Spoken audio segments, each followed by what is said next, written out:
অবশেষে ফাইনালি দেশে ফিরতে প্রধানমন্ত্রী শেখ হাসিনা রাষ্ট্রপতির অধীনে খুব শীঘ্রই দায়িত্ব নেবেন তিনি। তাহলে কি আবারও ক্ষমতায় ফিরতে যাচ্ছে আওয়ামী লীগ, নাকি সবকিছুই রাজনীতির অংশ? এই সম্পর্কে কি বলছে গণমাধ্যম, বিস্তারিত আপনাদেরকে প্রমাণ সহকারে এই ভিডিওর মাধ্যমে দেখিয়ে দেব। আর হ্যাঁ, আপনি যদি আওয়ামী লীগ বা বিএনপি হয়ে থাকেন তাহলে এই ভিডিওটা শুধুমাত্র আপনার জন্য। তাহলে চলুন কথা না বেরিয়ে ভিডিওটা শেষ পর্যন্ত দেখতে থাকে। আলহামদুলিল্লাহ খুবই ভালো একটা সংবাদ নিয়ে আসছি আজকে। যারা বাংলাদেশ আওয়ামী লীগের ফ্যান ফলোয়ার আছেন, ভিডিওটা আপনাদের জন্য, বা যারা সাধারণ জনগণ আছেন তাদের জন্য ভিডিওটা সর্বোচ্চ শেয়ার করুন। দর্শক, বিশাল এক সুসংবাদ, বিশাল এক চ্যালেঞ্জ নিয়েছেন মাননীয় প্রধানমন্ত্রী। কাকতালীয় একটা ঘটনা ঘটে গেছে। খেলা শুরু হয়ে গেছে আওয়ামী লীগের। খেলা কিন্তু শুরু হয়ে গেছে। খেলা ভয়ঙ্কর খেলা হবে। বাংলাদেশে 2026-এর নির্বাচন পরিচালনা করবেন শেখ হাসিনা।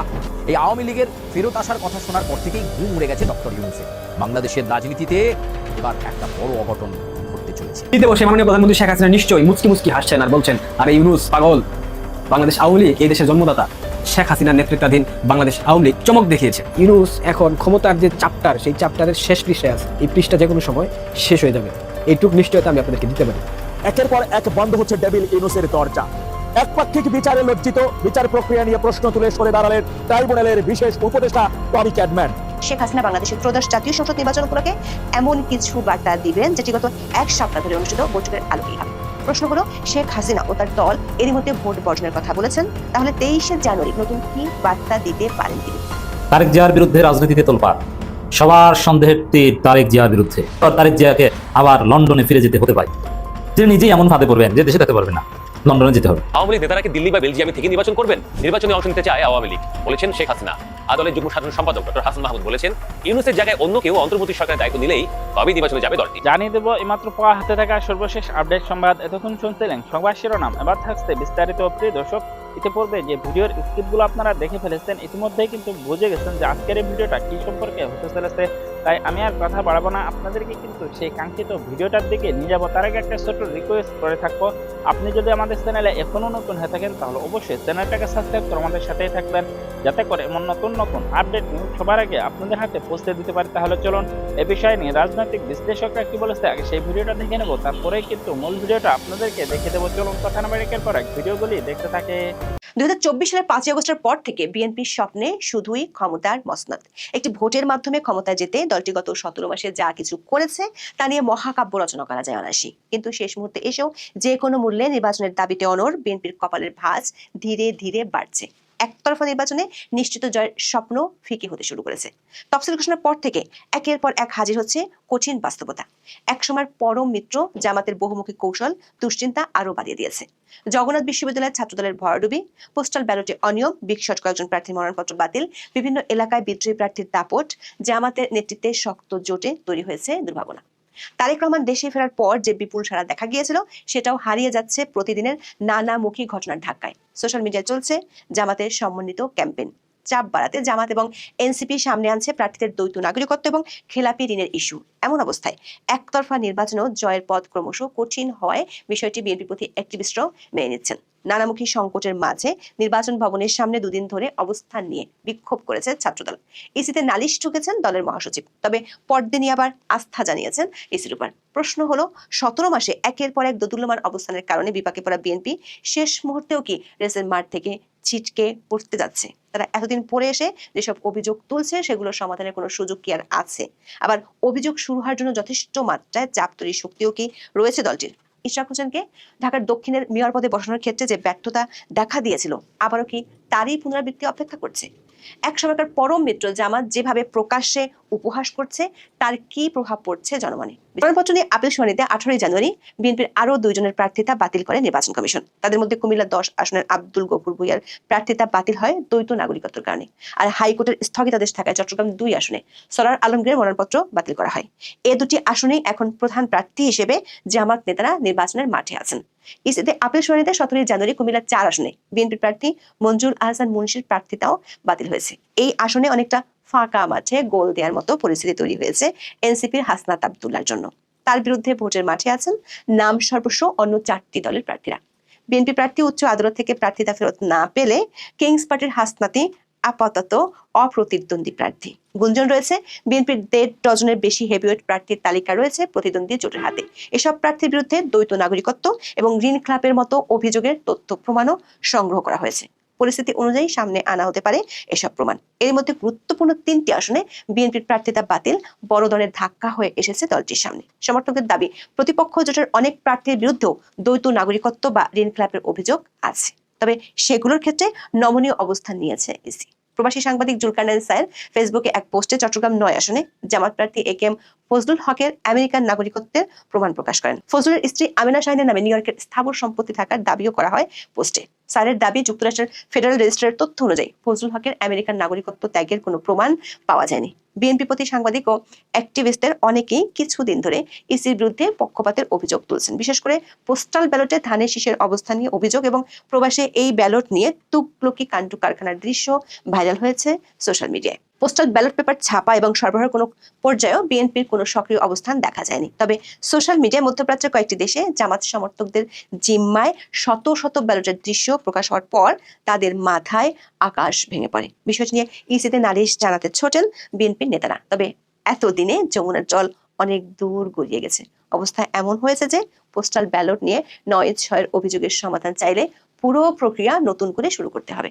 সেক্ষেত্রে নিবন্ধিত 7.5 লাখ প্রবাসীর ভোট আপাতত বন্ধ করা ছাড়া উপায় নেই। আবার সেটি করতে গেলে 12 ফেব্রুয়ারি নির্বাচনী অনিশ্চয়তায় পড়ে যাবে, ফলে এই ইস্যুকে গিলে ফেলা ছাড়া কোনো পথ নেই বিএনপির সামনে। প্রশ্ন হলো, এবার আওয়ামী লীগকে বাইরে রেখে আয়োজিত নির্বাচনে 7.5 লাখ ভোট ফলাফল নির্ধারণে কতটা প্রভাব রাখবে? বাস্তবতা হলো সেই হিসেবটিও বিএনপির কাছে নেই। তবে জামাতের মতো শক্তিশালী সাংগঠনিক কাঠামোর একটি দল এমন হিসেবটি মাথায় রেখে এগোচ্ছে বলে ধারণা করা হচ্ছে। প্রার্থিতা বাতিল এবং প্রবাসী ভোটের পাশাপাশি মাঠ পর্যায়ের নানামুখী সংকটও হাবুডুবু খাচ্ছে বিএনপি। সবচেয়ে বড় উদ্বেগ হয়ে দাঁড়িয়েছে দলের ভেতরের আস্থাহীনতা। বিএনপি নেতাকর্মী থেকে শুরু করে সমর্থকদের বড় একটি অংশকে জামাতের পক্ষে মাঠে নামতে দেখা যাচ্ছে। বিষয়টি নিয়ে দলের ভেতরে বাড়ছে হতাশা। সম্প্রতি চাঁদপুর 1 আসনে বিএনপির প্রার্থী এহসানুল হক মিলনের একটি মন্তব্য চাঞ্চল্য তৈরি করে সোশ্যাল মিডিয়ায়। একটি টেলিভিশন টক শোতে নিজের দলের ভেতরে গুপ্ত শিবির আর গুপ্ত জামাত থাকার অভিজ্ঞতা তুলে ধরে বলেন, আল্লাহ, এরা তো সব তার দলে ছিল, কবে জামাত হলো?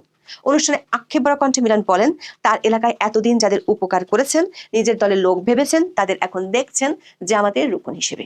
এতদিন ভেবেছিলেন সারা কুচুয়া তার, এখন দেখছেন অন্যটা। দর্শক, সারা দেশেই বিএনপির প্রার্থীরা এমন বিপদের মুখোমুখি। এর সঙ্গে আরো উদ্বেগ যোগ করেছে বিদ্রোহী প্রার্থীরা। কোনো কোনো এলাকায় মূল দল ও জোটের প্রার্থীকে ছাপিয়ে যাচ্ছে বিদ্রোহী প্রার্থীর জনপ্রিয়তা। ব্যারিস্টার রুমিন ফারহানা দল থেকে বহিষ্কার হয়েও ব্রাহ্মণবাড়িয়া 2 আসন কাঁপিয়ে বেড়াচ্ছেন। সম্প্রতি দাবি করেছেন, বিএনপির নীতি নির্ধারকেরা ফোন করে তাকে পরবর্তী সরকারে মন্ত্রিত্ব দেওয়ার লোভ দেখিয়েছেন, তবে তাতে তিনি সাড়া দিতে রাজি নন। পটুয়াখালী 3 আসনে বিএনপি জোটের প্রার্থী হয়ে বিপাকে আছেন নুরুল হক নূর।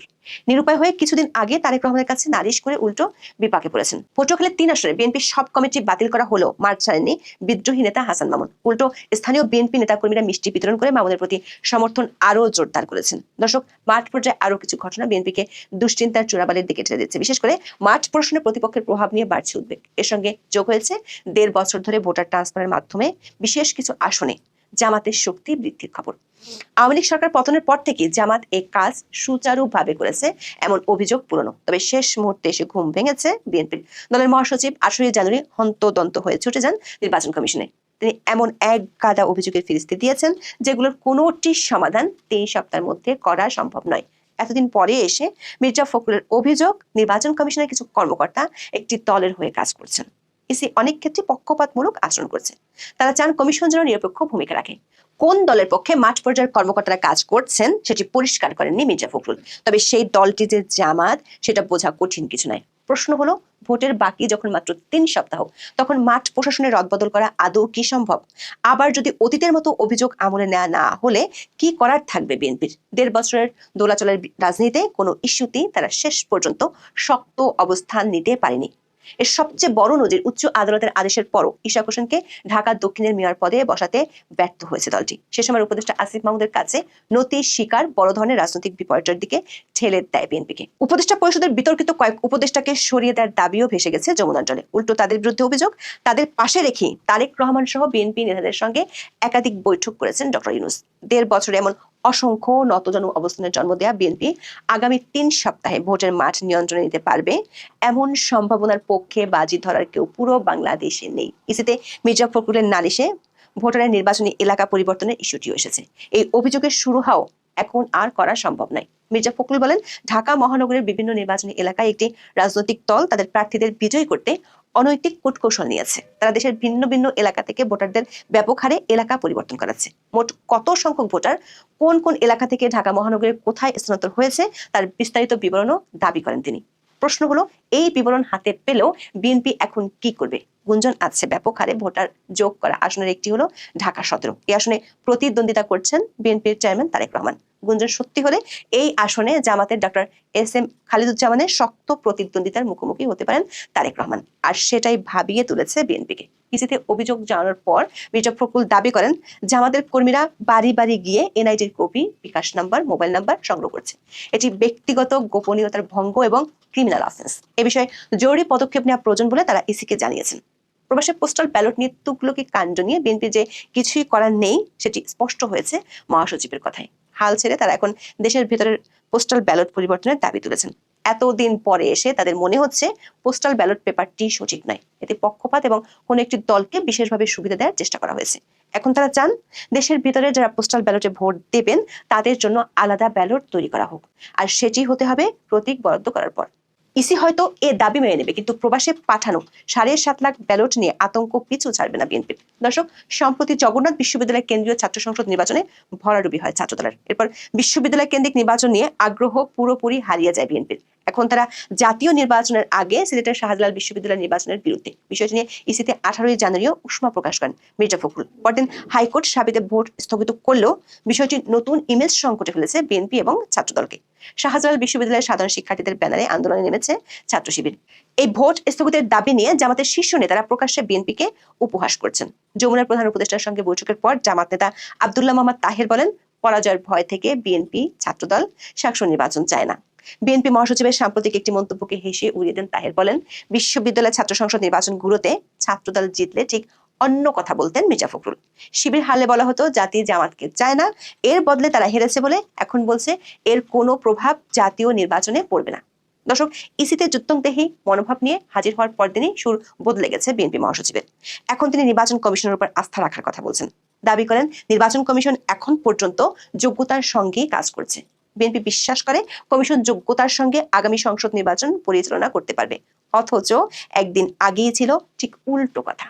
1.5 বছরে এভাবে বিএনপি যেন এক পরম পরাবাস্তব গল্প। আজ বিরাগ তো কালী প্রচন্ড অনুরাগ, আজ যার পদত্যাগের দাবি, পরশুই তার সঙ্গে সহসে বৈঠকের ছবি। নাকি হবে সেই শেয়ালের গল্পের মতো যে খিদে মেটাতে দেয়ালে মুরগি এঁকে ভুরি ভোজনের ব্যর্থ চেষ্টাই শুধু চালিয়ে যায়। গণভোট, এই গণভোটে তো দুটো অপশন থাকবে, ইয়েস অর নো।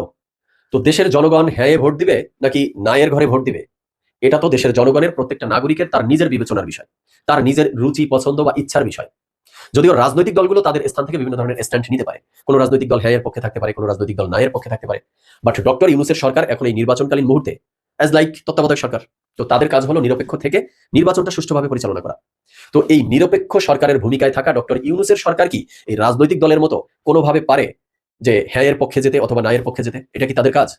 কিন্তু আমরা রীতিমতো দেখছি ডক্টর ইউনূসের সরকার হ্যাঁ এর পক্ষে ভোট দেওয়ার জন্য জনগণের প্রতি উদাত্ত আহ্বান জানাচ্ছে, বিভিন্নভাবে অনুপ্রাণিত করছে বা বিভিন্ন ধরনের ভয়ভীতিও দেখাচ্ছে যে হ্যাঁ এর পক্ষে ভোট না দিলে কিন্তু এই অবস্থা হবে, আপনাদের এই ক্ষতি হয়ে যাবে।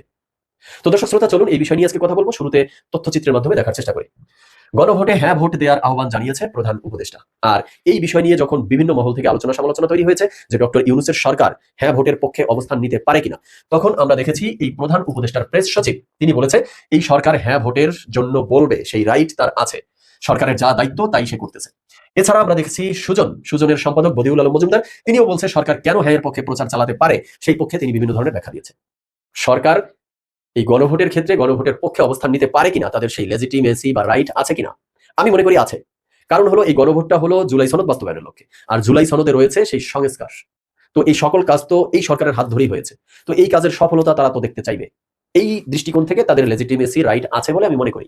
কিন্তু আমার কথা হলো ডিরেক্ট হ্যাঁ এর পক্ষে ভোট দিতে হবে এমন অবস্থানে দাঁড়ানোটা কি ডক্টর ইউনূসের সরকারের জন্য ভালো হয়েছে, বা এটা কি এই গণভোটের ভবিষ্যতের জন্য ভালো হলো না খারাপ হলো, সেটা আলোচনার মাধ্যমে দেখবো। বাট আমার কাছে মনে হয়েছিল ডক্টর ইউনূসের সরকার ডিরেক্ট হ্যাঁ এর পক্ষে না গিয়ে বরং তার উচিত ছিল যে গণভোটের বিষয়টা জনগণকে জানানো, যে গণভোটে হ্যাঁ ভোট দিলে এর মেরিটস এবং ডিমেরিটস কি কি সুবিধা আছে, কি কি অসুবিধা আছে। এই পর্যন্তই ডক্টর ইউনূসের ক্ষান্ত থাকা উচিত ছিল, যে জনগণকে সচেতন করবে, জনগণকে জানাবে, তারপরে দায়িত্বটা জনগণের, যে জনগণ বুঝে শুনে কোন জায়গায় ভোটটা দেয়। কিন্তু না, ডক্টর ইউনূসের সরকার রীতিমতো হ্যাঁ এর ঘরে ভোট দিতে হবে সেই ধরনের প্রচার প্রসারের পক্ষে দাঁড়িয়ে গেছে। এবার চলুন দর্শক শ্রোতা সংক্ষেপে একটু দেখে আসি যে এই সরকারের অন্যান্য উপদেষ্টারা এই বিষয়কে কি বলছে। আমরা দেখছি অর্থ উপদেষ্টা বলছে দেশের মঙ্গলের জন্য এই হ্যাঁ ভোট দিতে হবে। এছাড়া পরিবেশ উপদেষ্টা বলছে হ্যাঁ ভোট না দিলে সমাজের ক্ষমতার ভারসাম্য আসবে না, ওই চেক অ্যান্ড ব্যালেন্স আসবে না। ভালো কথা। এরপরে আলী রিয়াজ, যার হাত ধরে এই সংস্কারের মাস্টার মাইন্ড তিনি বলেছে কোনো মায়ের বুক যেন আর খালি না হয়, সেজন্য এই গণভোটে হ্যাঁ ভোট দিতে হবে। তার মানে তাদের শাসনামলের এই 1.5 বছরে এই দেশে কোনো মায়ের বুক আর খালি হয়নি, তাই তো? এরপরে তিনি বলেছেন গণভোটে হ্যাঁ জয়যুক্ত হলে আগামী 50 বছরে কোনো ফ্যাসিস্ট তৈরি হবে না এই দেশে। বাপ রে বাপ, কি বিশাল এক মহাযজ্ঞ তিনি করে ফেলেছেন, এক বিশাল ইনোভেশন করে ফেলেছেন দেশে। তিনি নিশ্চয়তা দিচ্ছেন। আরে ভাই, বিগত 15 এই যে মাস বা 1.5 বছরে অন্যতম ফ্যাসিবাদ তো আপনারা ছড়িয়েছেন দেশে। তো দেশে ফ্যাসিবাদ ফিরে আসবে কি? ফিরে তো আসা উচিত আপনাদের কাছ থেকে ফ্যাসিবাদ শিখে নেওয়ার জন্য। আর আপনি আসছেন এখানে গ্যারান্টি দেওয়ার ঝুড়ি নিয়ে। এরপরে বলছে নতুন করে দেশ গড়ার জন্য গণভোটে হ্যাঁ জয়যুক্ত করতে হবে। তো নতুন যে কি দেশ আপনারা গড়েছেন সেটা এই 1.5 বছরে এই দেশের মানুষ টের পেয়েছে। এরপরে আমরা দেখেছি বিশেষ সহকারী প্রধান উপদেষ্টার মনির হায়দার, তিনি বলছে গণভোটে হ্যাঁ জয় না হলে ফ্যাসিবাদ ফিরে আসবেই। আর ওনারা এখানে মনে হয় খুব ফেরেশতা সুলভ আচরণ করেছে, ওনারা কোনো ফ্যাসিবাদী এখানে কায়েম করেনি। এরপরে স্বাস্থ্য উপদেষ্টা, বাপ রে বাপ, সে তো আরেক লেভেল অতিক্রম করে ফেলেছে। তিনি বলছে গণভোটে হ্যাঁ ভোট দেয়া ফরজে কেফায়া। সবাই বলেন সুবহানাল্লাহ, সুবহানাল্লাহ বলুন, সুবহানাল্লাহ জিকির করা উচিত। এরপরে আমরা দেখছি আদিলুর রহমান, তিনি বলছে জনতার কাফেলা হ্যাঁ ভোট দেওয়ার পক্ষে। তো জনগণের কাফেলা নেমে গেছে হ্যাঁ ভোট দেওয়ার পক্ষে, তারপরে আবার আপনারা তাহলে হ্যাঁ ভোটের পক্ষে অবস্থান নিলেন কেন? জনগণ তো এমনিই জনগণের ঢল নেমে গেছে আপনারা বলছেন। এবার আসি দর্শক শ্রোতা, এই গণভোটে হ্যাঁ এর পক্ষে ডক্টর ইউনূসের অবস্থান নিয়ে আরো ডেঞ্জারাস কিছু নিউজ। সেটা হলো দেশের রাষ্ট্রায়ত্ত ব্যাংকগুলো বা এই স্বায়ত্তশাসিত প্রতিষ্ঠানগুলোকে গণভোটের পক্ষে ডিরেক্ট হ্যাঁ এর অবস্থানে প্রচার প্রসার চালানোর জন্য নির্দেশনা দিয়েছে। ব্যাংকগুলো বাধ্য হয়ে সেগুলো করতেছে। এর পাশাপাশি আমরা দেখেছি যে আলী রিয়াজ সাহেব বলেছে হ্যাঁ ভোটের প্রচারে প্রজাতন্ত্রের কর্মচারীরাও যুক্ত হতে পারবে বা তাদেরকে যুক্ত করা যাবে, কোনো বাধা নেই, নিষেধ নেই। বুঝতেছেন? প্রজাতন্ত্রের কর্মচারী, তাদেরকে গণভোটের পক্ষে, গণভোটের হ্যাঁ এর পক্ষে অবস্থান করতে তারা বাধ্য করতে যাচ্ছে। এছাড়া আমরা দেখছি দেশের শিক্ষা প্রতিষ্ঠানগুলোকেও তারা গণভোটের হ্যাঁ এর পক্ষে অবস্থান নিতে বাধ্য করছে। তো এগুলো কি আপনি ভালো কিছু বলবেন না এর মধ্যে সেই ফ্যাসিবাদী আচরণই দেখতেছেন? রাজনৈতিক দলগুলো তাদের অবস্থান নিচ্ছে, মানলাম। ডক্টর ইউনূসের সরকারও না হয় মানলাম যে তিনি বিভিন্ন অ্যাঙ্গেল থেকে হ্যাঁ এর পক্ষে অবস্থান নিয়েছে। ভুল করেছে না সঠিক করেছে সেটা আলোচনার শেষে আমরা আসবো, ইকুয়েশন টানার চেষ্টা করবো। কিন্তু রাষ্ট্রায়ত্ত প্রতিষ্ঠানগুলোকে তিনি ব্যবহার করতে পারে, প্রজাতন্ত্রের কর্মচারীকে তিনি এই ক্ষেত্রে ব্যবহার করতে পারে, কিন্তু রীতিমতো করছে। এবার আসি মূল আলোচনায়, ডিরেক্ট হিট দ্য পয়েন্টে। Hit the point number 1, doctor ইউনূসের সরকার নিরপেক্ষ না থেকে গণভোটের হ্যাঁ এর পক্ষে অবস্থান নিল। এটা এই গণভোটের ভবিষ্যতের জন্য ভালো করলো না ভবিষ্যতে যাতে এই গণভোটটা অবৈধ ঘোষণা করা যায় সেই পথ তিনি খুলে দিল? এটা বুঝতে হলে দর্শক শ্রোতা আমাদেরকে সংক্ষেপে বুঝতে হবে এই মুহূর্তে গণভোট কেন। গণভোটটা প্রয়োজন জুলাই সনদ বাস্তবায়নের পক্ষে জনগণের মত নেয়া, তাই তো? তো জুলাই সনদ তো এই ডক্টর ইউনূসের সরকারই প্রণয়ন করলো। তো সেক্ষেত্রে ওইটা কার্যকর করার জন্য জনগণের মত নিতে হবে কেন? ডক্টর ইউনূসের সরকার নিজেই তো ওটা কার্যকর করে দিতে পারতো। তো যদি ডক্টর ইউনূসের সরকার ওটা কার্যকর করতো সেটা ভবিষ্যতে অবৈধ হয়ে যেত, ভবিষ্যতে এটা টিকতো না। কারণ হলো এই জুলাই সনদের মধ্যে 84টা সংস্কারের প্রস্তাব এসেছে, তার মধ্যে 48টা প্রস্তাব কোনো না কোনো ভাবে আমাদের সংবিধানের সাথে সম্পর্কিত। তো সংবিধানের সাথে সম্পর্কিত বিষয়গুলোর জন্য সংবিধানকে সংশোধন করার প্রয়োজন আছে। তো সংবিধানের সংশোধন করতে হলে আমাদের জাতীয় সংসদের অধিবেশনের দরকার আছে। তো জাতীয় সংসদ কি এখন আছে? নেই। বিষয়টা এবার ক্লিয়ার যে জাতীয় সংসদ নেই, তাই ডক্টর ইউনূসের পক্ষে জুলাই সনদকে নিজেই ঘোষণা দিয়ে বৈধতা দেওয়া সম্ভব না। তাহলে কি করতে হবে জুলাই সনদকে বাস্তবায়ন করার জন্য? একটা জাতীয় সংসদ দরকার। আর জাতীয় সংসদ প্রয়োজন, সংসদের জন্য কি প্রয়োজন? একটা নির্বাচন দরকার। তো নির্বাচন দেওয়ার পরে কোন সরকার ক্ষমতায় যাবে কোনো নিশ্চয়তা আছে? নেই। তো যেই সরকার ক্ষমতায় যাবে তারা যে ওই জুলাই সনদ বাস্তবায়ন করবে তার কোনো নিশ্চয়তা আছে? নেই। এই জন্যই প্রয়োজন হয়েছে ওই জুলাই সনদের পক্ষে জনগণের মতামত, জনগণের রায়। একটা গণভোট, গণভোটে যদি হ্যাঁ পাশ করে তাহলেই পরবর্তী সরকারকে বাধ্য করা যাবে যে এটা জনগণের রায়, ওই জুলাই সনদ আপনাকে কার্যকর করতে হবে। কিন্তু যেই বৈধতার জন্য একটা নির্বাচন দিয়ে জাতীয় সংসদ গঠন করে তারপরে জুলাই সনদ বাস্তবায়নের পথে হাঁটার ইচ্ছা, এত প্রসেস করার পরেও ডক্টর ইউনূস তো সেই হ্যাঁ এর পক্ষে অবস্থান নিয়ে এটাকে সেই অবৈধতার পথেই ঠেলে দিল। বলবেন কিভাবে, তাই তো? এক হলো ডক্টর ইউনূসের সরকার এখানে পক্ষপাতিত্ব করে হ্যাঁ এর পক্ষে অবস্থান নিয়েছে। দ্বিতীয়ত হলো রাষ্ট্রীয় প্রতিষ্ঠানগুলোকে হ্যাঁ এর পক্ষে ব্যবহার করেছে, প্রজাতন্ত্রের কর্মচারীকে হ্যাঁ এর পক্ষে ব্যবহার করেছে।